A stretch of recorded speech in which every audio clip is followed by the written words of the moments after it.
ગુજરાતમાં છેલ્લા કેટલાક દિવસોથી મંત્રીમંડળના વિસ્તરણની ચાલતી ચર્ચાઓ પર હવે પૂર્ણવિરામ મુકાઈ ગયો છે.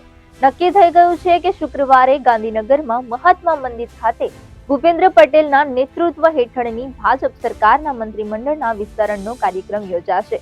આ કાર્યક્રમ 11:30 વાગે યોજાશે, જેમાં રાજ્યપાલ આચાર્ય દેવવ્રત રાજ્યના મંત્રીમંડળમાં સામેલ થનારા મંત્રીઓને હોદ્દા અને ગોપનીયતાના શપથ અપાવશે. રાજ્યમાં યોજાનાર મંત્રીમંડળના વિસ્તરણમાં રાજ્યપાલ આચાર્ય દેવવ્રત ગુજરાત પહોંચશે. તે સાથે ભાજપના રાષ્ટ્રીય અધ્યક્ષ જેપી નડ્ડા પણ ગુજરાત આવી પહોંચશે. આ ઉપરાંત આ દરમિયાન કેન્દ્રીય ગૃહમંત્રી અમિત શાહ પણ ગુજરાત મુલાકાત લે તેવી શક્યતા છે.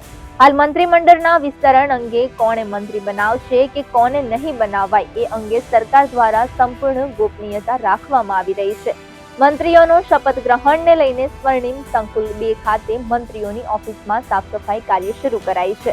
આ વખતે મંત્રીમંડળનું કદ 20 થી વધુ મંત્રીઓનું હોઈ શકે છે, જેના પગલે સ્વર્ણિમ સંકુલ 2 ના બીજા અને ત્રીજા માળે 5-6 ઓફિસોનું સફાઈ શરૂ કરાઈ છે.